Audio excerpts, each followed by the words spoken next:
Sports Casino here with Joseph Diaz Jr. What's going on, champ? We're moments away from the weigh-ins. How's everything? Everything's good, man. I wait. Excited to go out there and perform. I had a good training camp. Had an 8-week training camp out here in Indio with my father, Coach Joel Diaz, Antonio Diaz, and I feel great, man. It's my first fight at 130, so I'm ready to go out there and showcase everybody I'm the real deal, and I'm ready for all the elites at 130.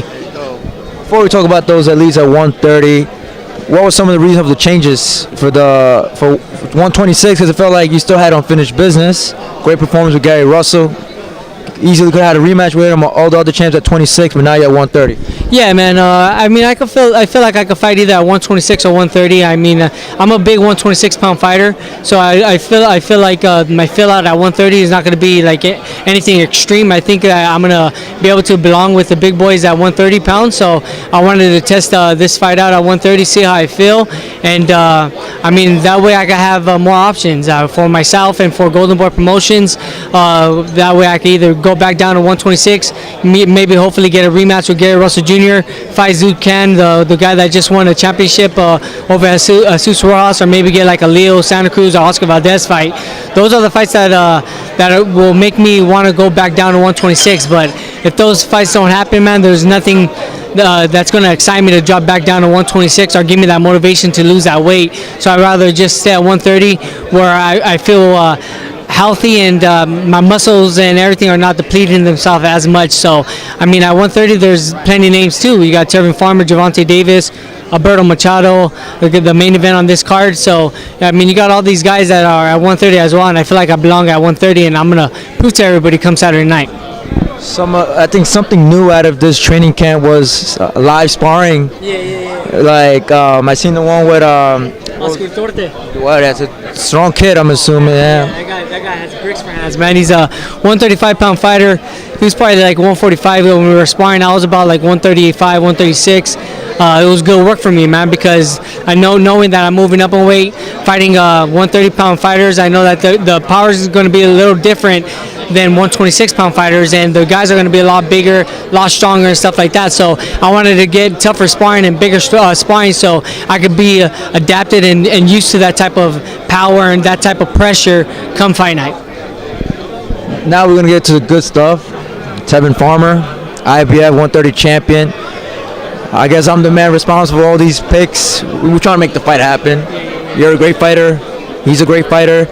But I seen something in your Twitter. You said something that you guys offered him a contract, if I'm not mistaken. Did you guys send him the contract to Farmer and he declined it? No, we didn't send him no contract or anything, man. I just verbally approved and tweeted that I would fight him, man. And I told Golden Boy Promotions, I told them to reach out to Eddie Hearn, and I guess they did, but I guess he had another fight coming up already locked in. So, I'm willing to fight Tevin Farmer, man. You don't scare me. I don't fear him at all. I know he's a good fighter at 130 pounds, and I know that's a fight everybody wants to see. And, I got to get past my tough opponent, Charles Huerta, come tomorrow night, and after that, I can't overlook him. But after that, man, I'm willing to fight Tevin Farmer. If he does his thing come when he fights, then let's make this shit happen, man. I'll be willing to fight you wherever I can fight you at your hometown. I really don't care, man.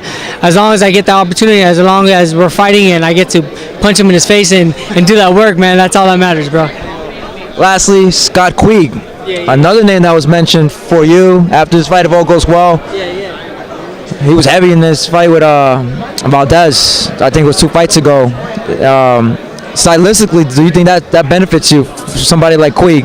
Yeah, well, actually, I think it does benefit me because he is a big fighter and he has a really big household. He's a big household name as well, so it's a good fight for all the fight fans. And he's very aggressive. He's very strong. It's going to be at 130, not 126, so he's not going to have to drop down to 126. So he's going to be a lot better at making weight as well. And I think it's a very intriguing fight. He's going to be applying a lot of pressure. He's very strong, and with me, man, I'm very elusive. I could adapt to any style, and I feel like it's going to be overall a very, very exciting fight. Eddie Hearn, he came to Golden Boy Promotions, and Robert Diaz, and to myself. We already talked about it, and hopefully, if everything goes well with this fight, that'll probably be the fight next. Maybe get it IBF mandatory, so whoever wins that fight against me and Scoot Quigg will fight Tevin Farmer maybe later this year. Thank you for your time. We're moments away from the weigh-ins. Good luck with everything. Thank you, man. I appreciate it, brother. What can follow you on Instagram? Yeah, if you guys want to follow me on Instagram, Joseph Diaz Jr., Twitter, Joseph Diaz Jr. Once again, thank you guys for all your support. Tune in tomorrow night on DAZN. I'll be fighting a tough competitor, Charles Huerta. It's going to be my first time at 130. I'm coming for all you 130-pound champions, man. I'm going to make a statement come